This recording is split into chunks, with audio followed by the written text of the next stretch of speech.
3, 2, 1. Olá, Jairo. Um grande abraço para você e aos seus telespectadores. É uma satisfação, um privilégio, uma honra para mim estar dando essa contribuição a você e às pessoas que te assistem. Com certeza o seu programa é líder em audiência. Um grande abraço a todos. Eu sou o pastor Marcos. Hoje eu moro aqui em Nova Mutum, no Médio Norte Mato Grossense.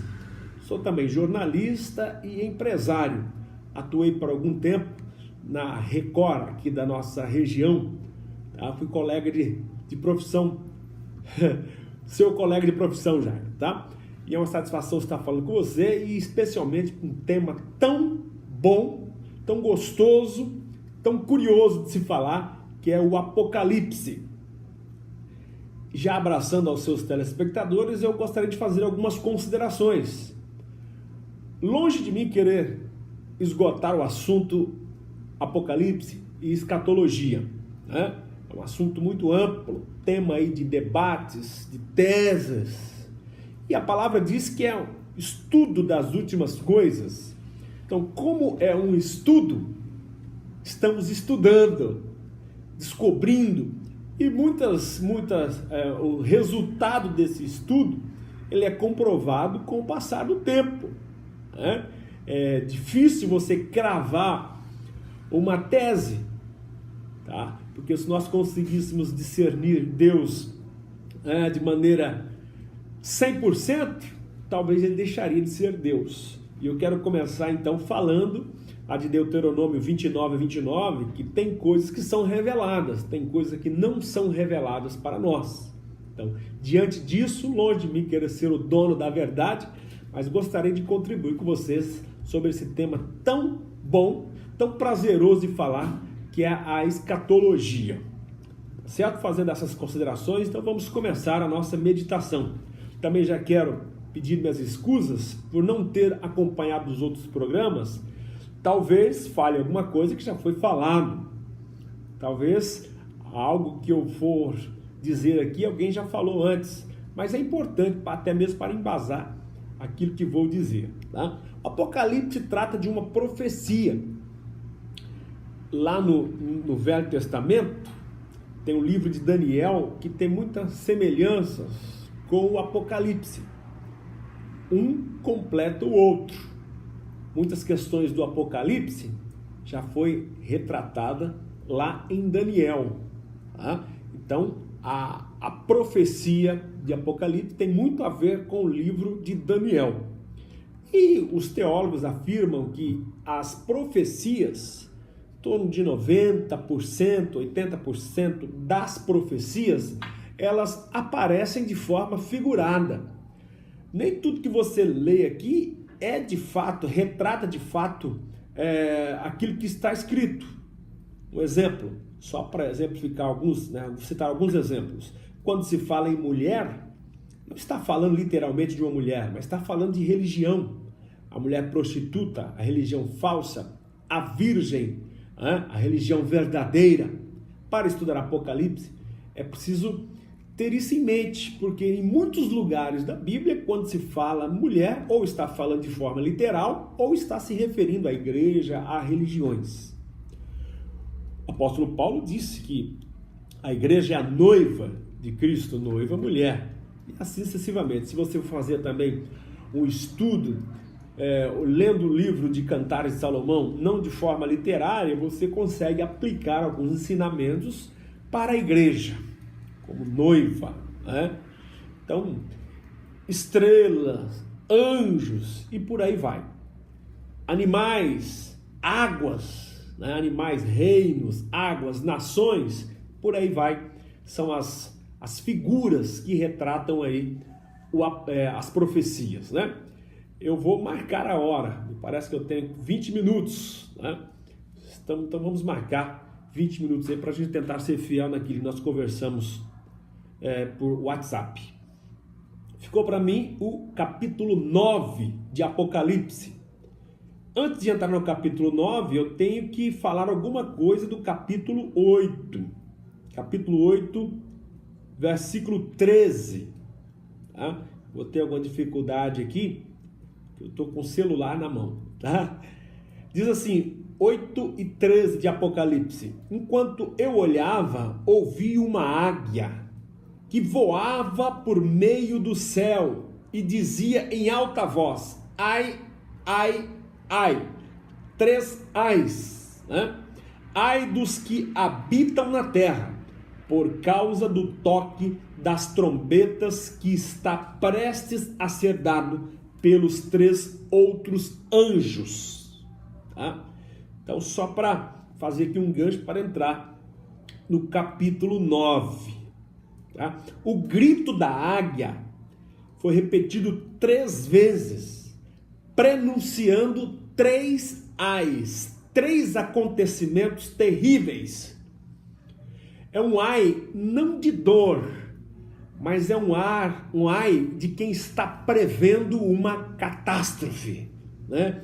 Um ai desesperado, um ai de preocupação, porque a águia estava prevendo o que iria acontecer, antevendo o que iria acontecer com a humanidade. Então ela deu um grito de desespero, né? Ai, ai, 3 ais, 3 acontecimentos que viriam a seguir, tá?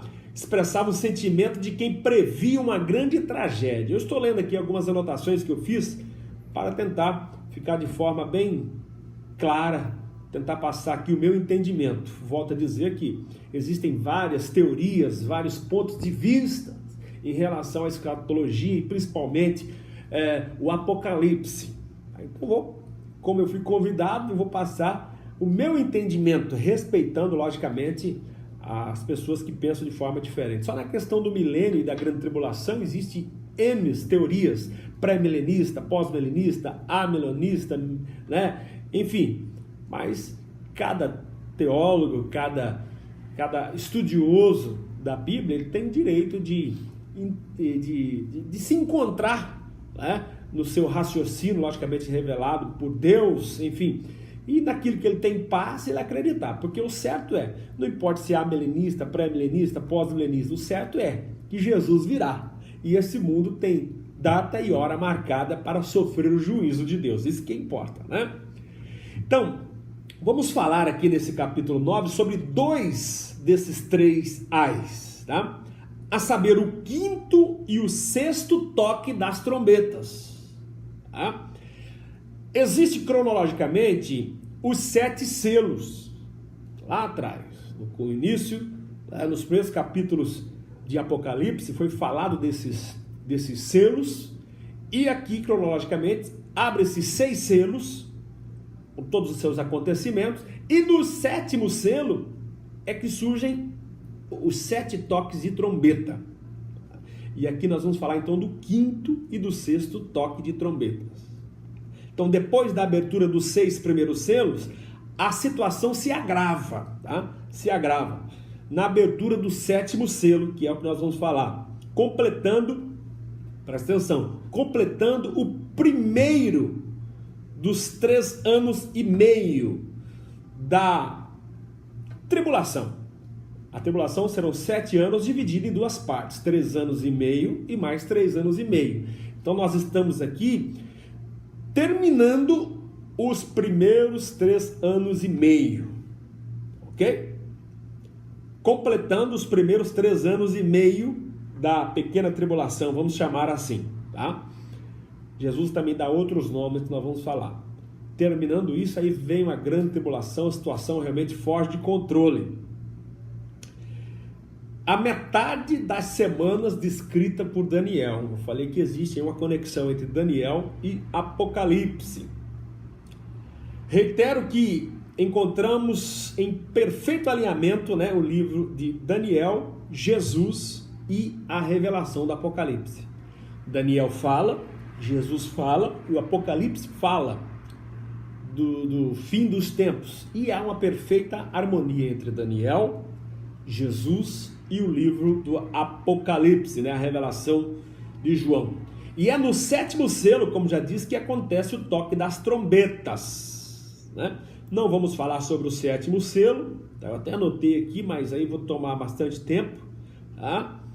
E um finalzinho, acontece algo interessante, né? O anjo, no versículo 5 do capítulo 8, do anjo pegou o incensário, né?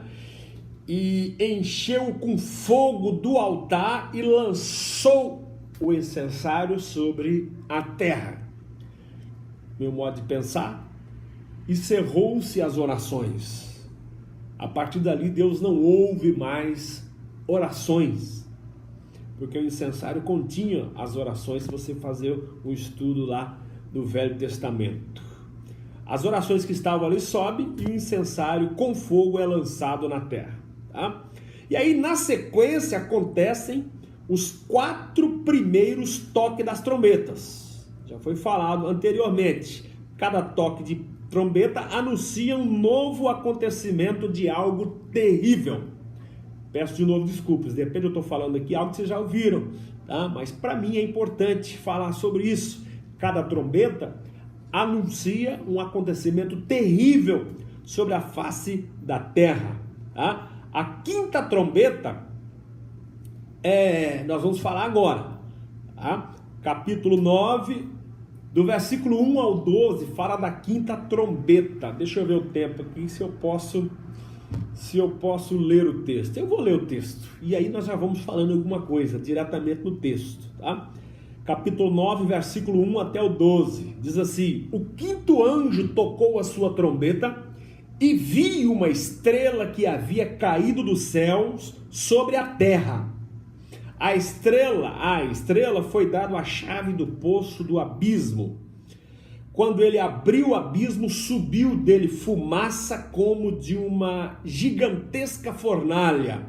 Vou ler rapidamente, tá? Depois vamos falar alguns detalhes aqui, mano. Vai prestando atenção aí.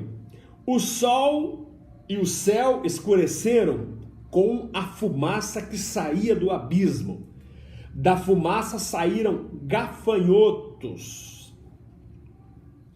que vieram sobre a terra, e lhes foi dado poder como de escorpiões da terra. Tá?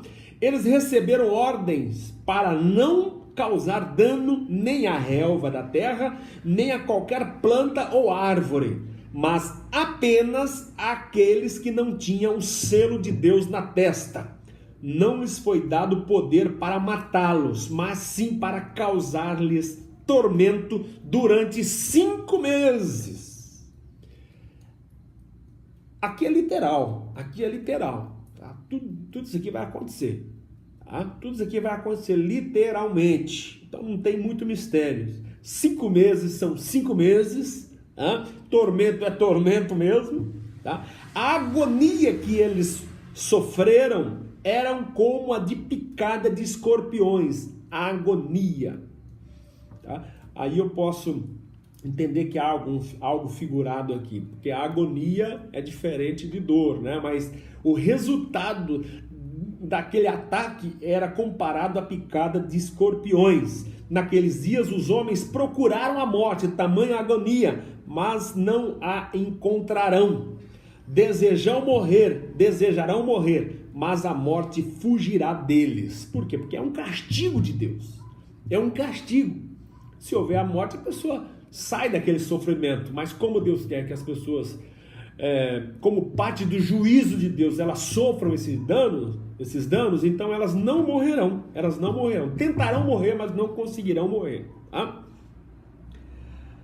A morte fugirá deles. Os gafanhotos pareciam cavalos. Aqui é figurado, tá? Então não é nem gafanhoto, literalmente, nem cavalos, tá? Mas pareciam cavalos preparados para a batalha. Tinham sobre a cabeça algo como coroas de ouro. Então não era coroa, tá? De ouro. E o rosto deles parecia rosto humano. Olha que terrível que era. Semelhança de cavalo, parecia humano, tá? Os cabelos deles eram como os de mulher. Vai imaginando, vai fazendo aí, botando para funcionar a tua imaginação como que eram esses seres, né? Os dentes como de leão, aparência de homem, dente de leão, tinham couraças como couraças de ferro. Agora olha só, o som das suas asas eram como o barulho de muitos cavalos, né? E cavalos e carruagem correndo para a batalha. Tinha caudas, olha os aspectos, né? Como de escorpiões, e na cauda tinha tinha poder para causar tormento aos homens durante 5 meses. Aí esses seres tinham um rei sobre eles, né? O anjo do abismo, cujo nome em hebraico é Abaddon, e em grego Apolion, que significa destruidor. Esse é o significado de Abaddon e Apolion, né? Então, o rei desses seres, o líder deles, tinha um nome que significado é destruidor. E esse foi o primeiro ai. Eu falei que tinha 3 ais, né? Esse foi apenas o primeiro ai, tá? Depois haverão mais 2 outros ais. Isso está tudo escrito lá em Apocalipse capítulo 1 até o versículo 12. Vamos entender um pouquinho então. Aqui a grande estrela que nós falamos lá no comecinho desse texto, que cai do céu, não é um meteoro como alguém pensa, né? Ou qualquer outro elemento em chamas que chega à terra, como vimos numa descrição semelhante àquela que chocou-se com as águas doces dos rios e das nascentes, lá nos capítulos anteriores. João está vendo um ser a quem foi entregue uma chave para abrir um poço sem fundo, né? E liberar um poderoso exército de gafanhotos. Foi proibido tocar nas árvores, nas plantações, né? Que é o alimento natural desses insetos. Mas Deus proibiu eles de se alimentar do que é próprio deles, tá? Para ter outros alimentos que fazem parte aí do juízo de Deus. E esses bichos receberam poder para atormentar moradores da terra com dores horríveis. Todos os seres da terra, todos os habitantes da terra terão dores horríveis, serão atormentados por esses seres, menos aqueles que tinham sinal, né? Que no meu entender são 144 mil que foram selados, tá? Que está lá nos capítulos anteriores de Apocalipse. E esse tormento durará por 5 meses. O foco de João está voltado para o que vem do abismo. O anjo, né, o anjo caído, e a palavra caído está se referindo de fato, né, à grande serpente lá, abriu o poço, o abismo, e começou a sair algo esquisito de lá, e João está prestando atenção naquilo. Aquele que vem do abismo para fora, e a praga que vão trazer sobre a humanidade. O aspecto deles é assombroso. Só recapitulando, o chefe deles tinha o nome que significa destruidor. A descrição quanto ao aspecto deles é que João quer mostrar o quão ferozes e poderosos eles são, tá? Nada pode detê-los durante o período que Deus determinou. Nada pode detê-los. Uma força incontrolável, dada por Deus mesmo, por esses 5 meses, né? Em que foi permitido semear esta praga na terra. Entre tantos aspectos interessantes, é que eles possuem uma cauda como de escorpião, e é com ela que causa grandes dores e tormentos às suas vítimas, sem causar a morte. Isso é bastante interessante, né? Esses gafanhotos não se alimentam de lavouras e de cascas de árvores, mas picam como escorpiões.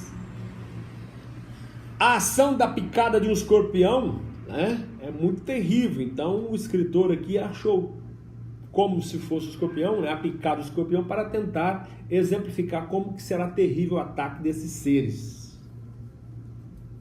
Tá? E esses acontecimentos que são literais, acontecerão de fato, como aconteceu lá no Egito. Tá? As 10 pragas lá aconteceram de fato. Essas pragas descritas aqui no Apocalipse também acontecerão literalmente. Literalmente. Pode haver alguma figura, né, nesses seres, mas acontecerão de fato. Tá? Muito simples porque isso acontecerão. Tá? E são literais, não são espíritos. Não são espíritos. São seres literais. Tá? Porque os espíritos não se alimentam de plantas nem árvore, né? E esses foi proibido que destruísse qualquer forma de vida vegetal. E João ouviu o barulho de asas. Ou seja, então, essas coisas de fato vão acontecer. Tá? Aí vem a 6ª trombeta. Tudo isso que eu falei foi a 5ª trombeta. A 5ª anuncia tudo isso que eu falei. Agora eu vou falar sobre a 6ª trombeta. E termina a primeira etapa. Tá? Como já mencionamos anteriormente, esse período de tempo foi chamado por Jesus de início de dores, de parto, né? De dores de parto, ou pequena tribulação por alguns teólogos. O que isso significa? Jesus chamou de dores de parto, por quê? Vem, volta, vai apertando, né? As dores vão aumentando, os sintomas vão aumentando, assim como o juízo de Deus vai se tornando cada vez mais forte, mais pesado sobre uma terra corrompida, uma terra que pecou. E no finalzinho nós vamos falar por que desses juízos, né? Então, semelhante à contração de uma mulher, por isso Jesus chamou de dores de parto, né? Tá? Os 7 selos e as 7 trombetas começam a dar indicativos de que a vinda do Messias está próxima. Falamos do altar, né? O 6º anjo, vamos falar do altar agora. O 6º anjo tocou a sua trombeta e ouviu uma voz que vinha das pontas do altar de ouro que está diante de Deus. Apocalipse capítulo 9, versículo 13. A 6ª trombeta é o 2º ai. Lembra que eu falei lá que a águia gritou 3 ais? Este é o 2º ai. Tá? Proclamado pelo anjo que planava como águia no céu. O anjo que planava como águia, né? Assim como as dores de parto causam angústia, sofrimento à mulher, a abertura dos selos e o toque das trombetas geram também um tempo de angústia e sofrimento. Ao som da 6ª trombeta, uma voz poderosa é liberada das 4 extremidades do altar para eliminar, isso aqui é literal, eliminar 1/3 dos moradores da terra. Hoje a Terra tem 7 bilhões de habitantes. Então, quando abrir aqui então tocar essa trombeta, fazendo uma conta rápida aí, né? 7 bilhões, mais de 2 bilhões, não vou arriscar aí o valor exato, né? O número exato, mais de 2 bilhões de moradores da Terra serão exterminados, serão eliminados. Imagina que é 2 bilhões, a China acho que tem 1 bilhão e pouco, olha só, né? Então no Velho Testamento o altar era onde o pecador recebia misericórdia. No altar era sacrificado o animal, o sangue aspergido. Do altar do Velho Testamento o pecador recebia o quê? Misericórdia. Agora, do altar do Apocalipse, citado aqui no Apocalipse, deste outro altar, lembrando, no altar lá do Velho Testamento, o pecador recebia misericórdia, mas do altar aqui do Apocalipse é juízo. Ao invés de misericórdia e graça, perdão dos pecados, o homem da terra vai receber justiça e juízo do mesmo Deus. Tá? Tem gente aí, o Velho Testamento era pior, era difícil, o Novo Testamento, precisa entender o que mudou e o que não mudou. Tá? Então lá o altar representava graça e misericórdia, agora o altar aqui vai ser juízo. É preciso entendermos algo relevante no plano de Deus em relação à humanidade após o pecado. Um dos textos mais conhecidos da Bíblia é a revelação que Jesus trouxe ao homem pecador quando a sua missão aqui na terra, no Evangelho de João 3:16. Assim como o versículo anterior diz, assim como Moisés foi levantado, aliás, como Moisés levantou a serpente no deserto para que as pessoas fossem curadas da picada das serpentes, importa que Jesus, que o filho dele, Jesus, seja levantado, está dizendo lá no João 3:15 em diante, mas o versículo mais conhecido é o 16, que diz que Deus amou o mundo de tal maneira que deu seu Filho unigênito para que todo aquele que nele crê não pereça, mas tenha vida eterna. Porquanto Deus enviou o seu Filho ao mundo não para que julgasse o mundo, mas para que o mundo fosse salvo por ele. Deus enviou Jesus para salvar o mundo e não para trazer juízo lá atrás. Porém, esse tempo tem prazo de duração. A vinda de Jesus, provando o amor de Deus, para perdão, para resgate, já aconteceu. E a ação de tudo isso que Jesus fez na cruz tem um prazo para terminar. Quando terminar este prazo, aí vem o juízo de Deus sobre a terra. Termina-se o prazo do amor e vem o período do juízo de Deus. Não sabemos quando esse ciclo terminará, quando se fechará a porta da graça, para os dispensacionalistas, quando se fechará a porta da graça. Mas quando terminar, a ira de Deus trará juízo a todos os povos e raças que estiverem com vida sobre a terra. Por quê? Esses 7 anos de tribulação para a humanidade revela o seu mais alto nível de pecado e rebelião contra a santidade de Deus. Nesse período da tribulação, o pecado do homem vai ser revelado ainda mais. O que disse a voz do altar? Apocalipse 9, 14 e 15. Ela disse ao 6º anjo que tinha a trombeta: solte os 4 anjos que estão amarrados junto ao grande rio Eufrates. Aqui tem um mistério, já eu falo. Os 4 anjos que estavam preparados para aquela hora, dia, mês e ano. Então tem um tempo certo em que vai ser liberado, solto, esses anjos que estão lá junto ao rio Eufrates. Tem hora, dia, mês e ano.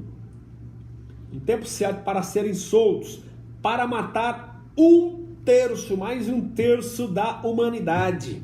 Apocalipse 9, 14 e 15. Eu estou usando aqui a Bíblia Nova Versão Internacional. O texto nos dá a entender que este 6º anjo é mais poderoso que os 5 anteriores.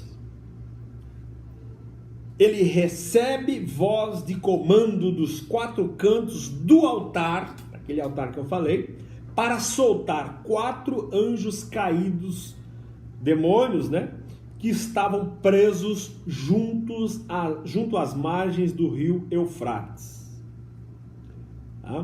Anjos caídos.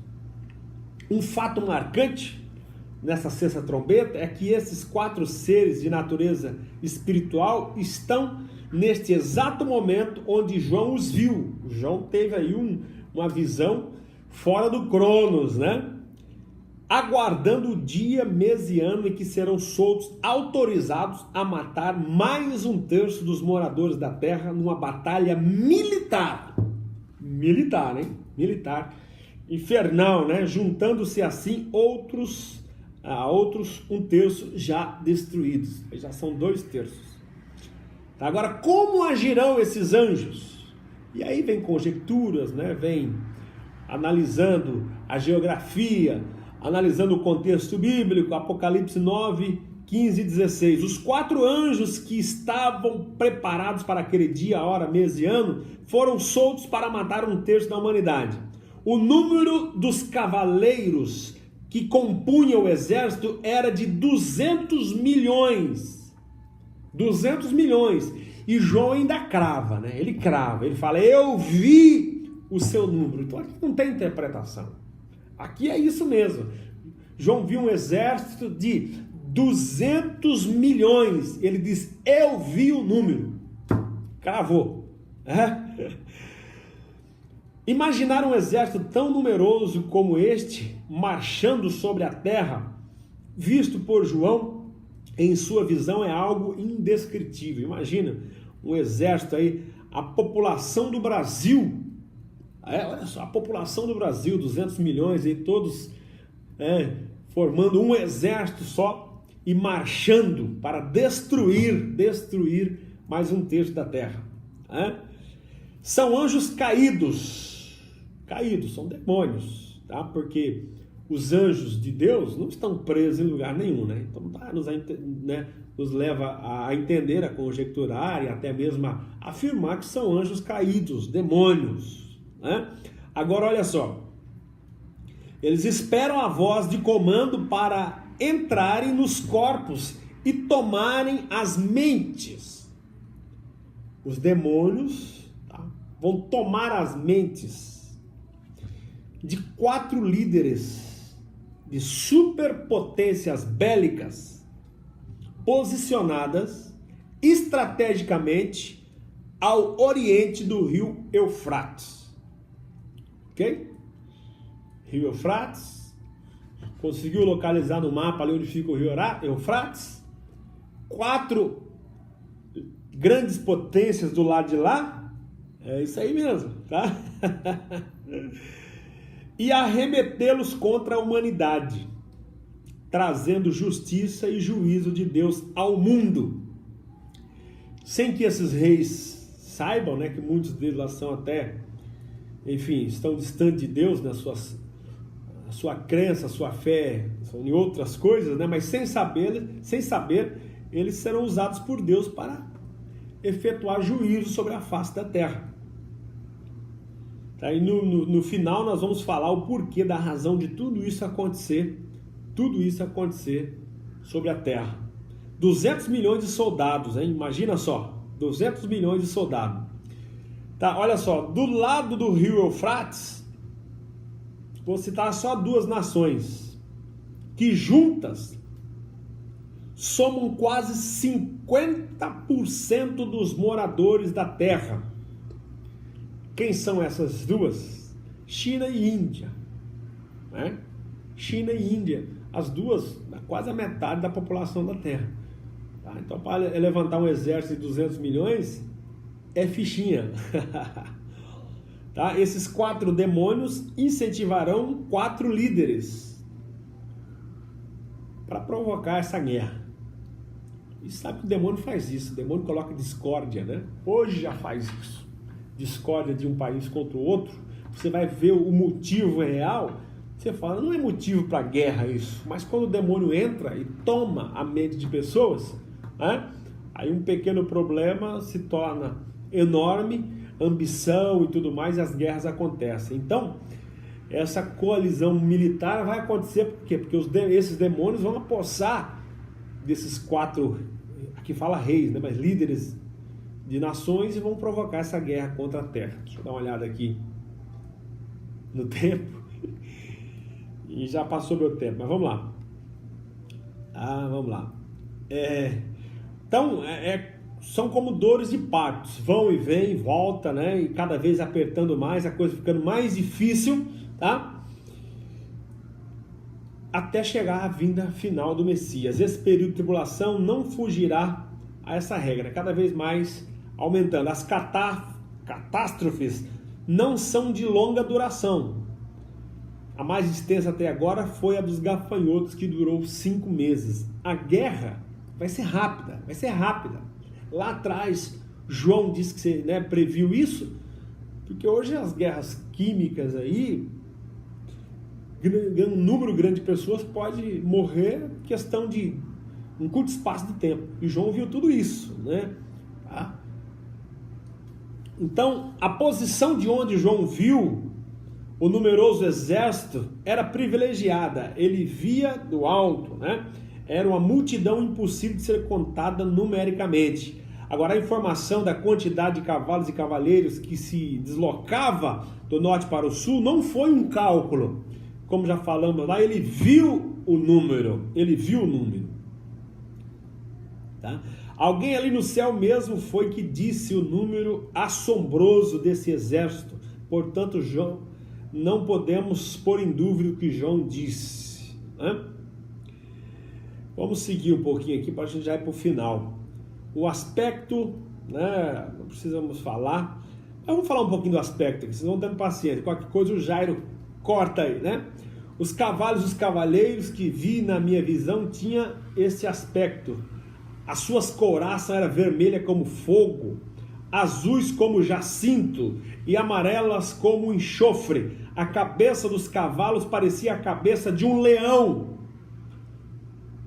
A visão de João. E da boca lançavam fogo, fumaça e enxofre. Fogo, fumaça e enxofre. 1/3 da humanidade foi morta pelas 3 pragas de fogo, fumaça e enxofre. O poder dos cavalos estava na boca. O que é hoje cavalo de guerra? Antigamente o cavalo de guerra era o quê? Era um cavalo de guerra, né? Hoje cavalo de guerra são o quê? Tanques, mísseis, foguetes e por aí afora, né? Então o poder dos cavalos estava na boca e na cauda. João viu e descreveu assim: a cauda deles era como cobra, com a cabeça feriam as pessoas. O restante da humanidade que não morreu por essas pragas, nem assim se arrependeu das obras das suas mãos. Eles não pararam de adorar os demônios e os ídolos de ouro, de prata, de bronze, de pedra, de madeira, ídolos que não podem ver, nem ouvir, nem andar. Apocalipse 9, 17 a 20.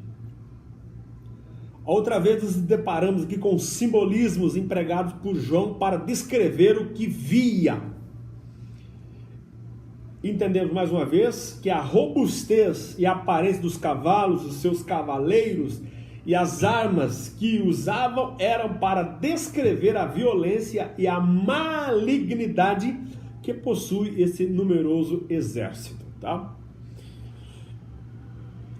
A morte de 1/3, né, por causa do fogo, contaminação nos campos de batalha, fumaça, incêndios produzidos pelos duros combates, tá? São as causas comuns de mortes nesta guerra. Armas químicas, bombas, por aí vai, tá? Uma ação tão rápida e de resultados impressionantes. Provavelmente os gases mortais a que se refere João podem ser o uso de armas químicas, o que causam mortes rápidas e em massa. Ok? Agora olha só, para encerrar aqui, Apocalipse 9, versículo 20 e 21. Quais as razões desse flagelo até agora? Olha, mesmo com tantas coisas acontecendo, né? 7 trombetas, né? Estamos aqui na 6ª. O restante da humanidade que não morreram por essas pragas, nem assim se arrependeu das obras das suas mãos. Eles não pararam de adorar os demônios e os ídolos de ouro, prata, bronze, pedra, madeira, ídolos que não pode ver nem ouvir, nem andar. Também não se arrependeram, eles não se arrependeram, mesmo depois de tudo isso, eles não se arrependeram dos seus assassinatos, das suas feitiçarias e da sua imoralidade sexual, e dos seus roubos. Apesar de tudo isso, como aconteceu lá no Egito, que apesar de muitas pragas, Faraó não permaneceu com o coração duro, aqui, mesmo com tantas pragas, os selos, as trombetas, as taças, o povo ainda permaneceu com o coração duro, não parou com suas práticas, dos seus pecados sexuais, dos assassinatos, da feitiçaria, que fala imoralidade sexual, e dos roubos. Ou seja, Deus está vendo tudo que está acontecendo hoje na humanidade. Tá? Deus está vendo tudo isso. Vai chegar o momento do juízo. E olha, mesmo enquanto Deus estiver praticando o juízo sobre a face da terra, mesmo assim as pessoas não deixarão de praticar os seus erros. Que coisa terrível. Tá? Esse é o segundo ai. Tá? É um conjunto de 3 pragas. As pessoas morreram pelo fogo, fumaça e enxofre. Ok? Podemos parar por aqui. É um assunto muito, muito vasto. Isso daqui dá para falar muitas coisas, permanecer aí nas entrelinhas. Mas eu acho que a gente conseguiu andar aí nos 21 versículos do capítulo 9. Tá? Do capítulo 9. Eu vou aproveitar aqui a tecnologia e abrir lá no Apocalipse. No Apocalipse, vamos achar aqui o Apocalipse. Apocalipse, capítulo 9, versículo 21, tá? Versículo 21.